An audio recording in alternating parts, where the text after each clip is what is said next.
Ahora vamos a hablar sobre educación. En el dilema si presentar cómo se debe enseñar a un ser humano o cómo el individuo debe aprender, he preferido empezar con el individuo, ya que el enseñar sería una consecuencia de cómo uno aprende. Presentaré un método de cómo el individuo puede aprender. Como todo método valedero, depende de los principios válidos que lo sustentan. A la vez, por la naturaleza de principios, pueden haber muchos métodos que sigan estos principios, pero no habrá un infinito número de métodos. Aplicando los principios, cada persona puede individualizar su método acorde a su contexto. Y culminaré con mi propuesta de qué es lo que se debe enseñar en los primeros 18 años de vida y cómo se lo debe hacer. Teniendo en mente, como siempre, que las leyes del universo son absolutas e inmutables y que la causa de toda entidad es su identidad, como un músculo actúa como músculo por su naturaleza y el cerebro humano funciona como cerebro por su naturaleza, por su identidad, por ende, la única forma de desarrollar un método de aprendizaje racional y a la vez de enseñanza tiene que provenir de los principios obtenidos del estudio y la observación de este órgano, que es el cerebro humano, como principio general. Como principio general diremos que el inicio de toda y cualquier actividad productiva por ende debe empezar con el entendimiento de la identidad de las entidades que se encuentran en dicha actividad con sus principios. Sea cual sea esta actividad, sea aprender, sea enseñar, querer aumentar la masa muscular, correr más rápido, jugar tenis, etcétera, etcétera, etcétera. Comenzaré explicando cómo funciona la mente humana, o mejor dicho, de lo poco que conocemos los médicos sobre este órgano, aun siendo este órgano el más utilizado. Me limitaré solamente a aquellas partes que son relevantes para presentar mi método por cuestión de espacio y lo haré en múltiples videos. Cuando sea necesario, presentaré mi pequeño modelo que tengo en la casa para hacer más sencilla la explicación. Mostraré el cerebro humano que tengo aquí. Básicamente, en este modelo tenemos los dos hemisferios y tenemos los lóbulos y tenemos aquí este vendría a ser el lóbulo frontal, parietal, occipital, temporal, y si lo abrimos está un poco dañado ya que los bebés se ponen a jugar con esto. El sistema límbico que se encuentra aquí, el cerebelo, y presentaré simplemente las partes que sean relevantes, ya que el punto es mostrar cómo este órgano se correlaciona con principios básicos que usaremos para aprender. Diciendo esto, una mente no puede existir sin un órgano físico, de la misma manera que un software de una computadora no puede existir sin un hardware. Una vez que muere el cerebro, la conciencia humana de ese individuo desaparece. Pero la conciencia, filosóficamente, es una entidad sui generis, que no puede ser representada en la pálida y errada metáfora de una computadora. La única similitud que existe entre estos dos entes es que necesitan de un órgano físico para poder existir, y hasta ahí llega la metáfora. Conciencia es más que la suma de todas estas partes separadas del cerebro. La información es guardada en nuestro cerebro por un cambio en la transmisión sináptica entre neuronas como resultado de una actividad neuronal previa. El nuevo o facilitado camino son llamados rastros de memoria. Estos rastros de memoria son importantes, ya que una vez que estos son establecidos, estos pueden ser selectivamente activados por la mente para reproducir la memoria. Es decir, podemos recordar cosas cuando activamos estos rastros de memoria.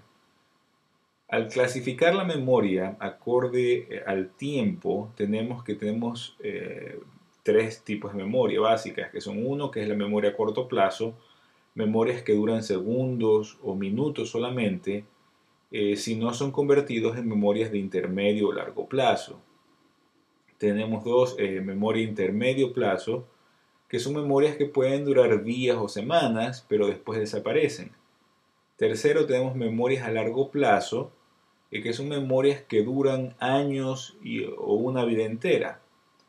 Existen otras clasificaciones como de acuerdo al tipo de información.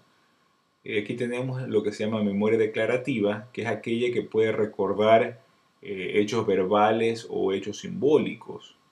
Y dos es la memoria de habilidades, que es aquella que puede recordar actividades motoras. Y hay otros tipos como la memoria de trabajo, que se usa cuando se está resolviendo un problema, que se encuentran en los lóbulos prefrontales.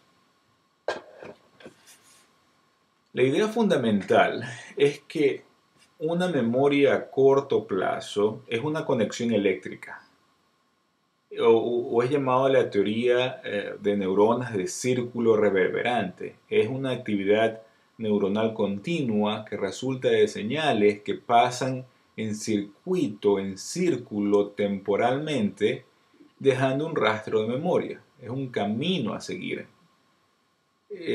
La siguiente teoría a recordar es la teoría de facilitación o inhibición presináptica.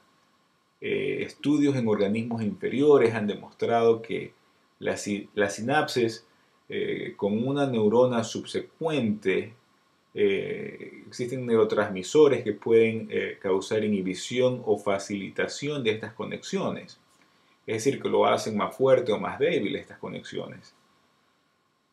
Lo que nos lleva a una memoria del plazo intermedio, donde aquí hay cambios físicos o químicos, pero estos cambios físicos o químicos son cambios temporales. Si hay un estímulo nocivo que estimula la terminal facilitadora de la sinapsis al mismo tiempo que la terminal sensorial es estimulada, entonces la transmisión en las neuronas postsinápticas se hace mucho más fuerte y eventualmente producirá cambios físicos y químicos. Cuando la terminal sensorial es estimulada repetidamente, pero no existe esta estimulación de la terminal facilitadora, la señal eventualmente cesará y el camino neuronal desaparecerá. Si estos caminos neuronales, estas memorias, no son activadas, no se convertirán en memorias permanentes. Una memoria a largo plazo, de largo plazo, es simplemente cambios estructurales, neuronales, que son permanentes, son cambios físicos de la reestructuración de la sinapsis. En resumen, el cerebro al recibir una información, al repetirla, produce cambios eléctricos. Al activar esta memoria a corto plazo varias veces, estos cambios eléctricos se hacen cambios físicos o químicos temporales. Y si se siguen reproduciendo estos caminos, se hacen cambios estructurales permanentes. Este proceso se llama consolidación de memoria.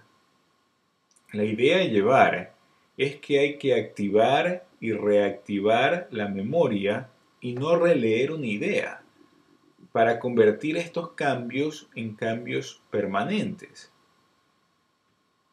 ¿Cuánto tiempo se requiere para consolidar una memoria? Eso es diferente de persona a persona y inclusive hay programas computarizados que ayudan en este proceso. Pero en promedio se dice que para una consolidación mínima de una pieza de información requiere una repetición de 5 a 10 minutos y una consolidación mucho más fuerte se requiere un total de 1 hora que es dividida durante varias semanas. Una memoria es literalmente un proceso creativo, es la creación de rastros, de caminos neuronales. Y si hablamos de memoria a largo plazo, estamos hablando de cambios estructurales permanentes. Y como todo proceso creativo, requiere un consumo de energía. Esto explica por qué una persona puede recordar pequeñas cantidades de información estudiada profundamente a grandes cantidades de información solo leídas superficialmente. También explica por qué una persona que está bien despierta puede consolidar memorias mejor de alguien que está mentalmente fatigada. En mi siguiente punto explicaré por qué la consolidación de memoria requiere una motivación egoísta, una razón que tenga consecuencias positivas o negativas eh, para que la persona pueda retener cierta información. Para el individuo, energía es un valor preciado y al crear memorias requieren energía que produzcan cambios neuronales. Veamos unos trastornos, unos casos patológicos de amnesia, de los cuales me limito a lesiones cerebrales, orgánicas, físicas, como el que yo decida sacar o cortar una porción del cerebro. La amnesia retrógrada es cuando el individuo presenta la incapacidad de recordar los eventos antes de la lesión cerebral. La lesión primaria es en el tálamo. El tálamo es parte del sistema límbico y estaría aproximadamente por aquí. El tálamo juega un papel central en ayudar a la persona a buscar en la bodega de información de su cerebro y poder leer estas memorias. Es decir, el proceso de memoria no solamente requiere que se guarde la información, pero a la vez que sea capaz de buscar y encontrar dicha memoria en un futuro lejano. El grado de amnesia de eventos recientes es probablemente mucho mayor que de eventos en un pasado distante, ya que memorias distantes han sido repetidas tantas veces que sus trazos están engranados profundamente y sus elementos están guardados en muchas áreas cerebrales. Solo en Hollywood se ven esos casos de personas que no se acuerdan de cómo se llaman. El nombre de alguien, la identidad de alguien está grabada tan profundamente y en varias partes que es realmente difícil olvidarse de quién es uno. Daños en ciertas áreas talámicas pueden llevar específicamente a una amnesia retrógrada sin causas o sin daño a otro tipo de memoria.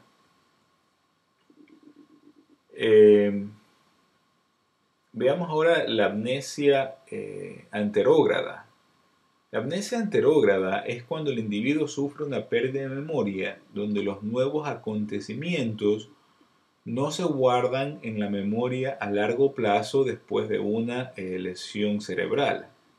La persona no es capaz de recordar algo si deja de prestarle atención unos segundos. La lesión es cuando se remueve el hipocampo. No tengo esta parte, este modelo no me deja enseñarte, pero es una parte del sistema límbico.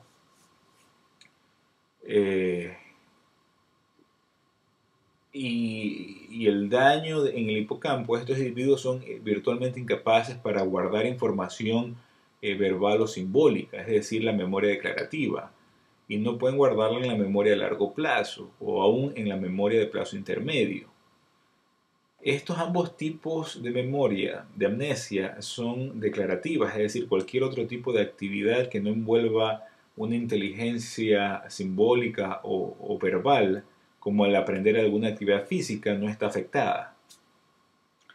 El punto a recordar es la función que sabemos del hipocampo, ya que este es uno de los elementos del sistema límbico que se encuentra estrechamente relacionado con las áreas de recompensa y castigo. Es bien sabido que son exactamente estas regiones del sistema límbico las que determinan si alguna función, si alguna información es importante o no, y hace o toma la decisión subconsciente de que si se debe guardar la información o suprimirla. El principio es de consecuencia o no consecuencia para el individuo. Si la información tiene alguna consecuencia, ya sea para bien, es decir, si recuerdo esto, podré atrapar a mi presa y podré comer, es decir, tendré una recompensa. O tiene una consecuencia para mal, como si no me acuerdo de esto, un tigre me comerá, es decir, habrá un castigo. El cerebro facilitará y repetirá esta información que tenga consecuencia hasta convertirla en una memoria a largo plazo. La idea a llevar es que antes de cualquier estudio, el individuo necesita una razón egoísta, personal, de cómo esa información que va a aprender tendrá consecuencias en su vida, qué es lo que ganará o su falta, qué es lo que perderá. Sin esta motivación, el cerebro simplemente lo desechará.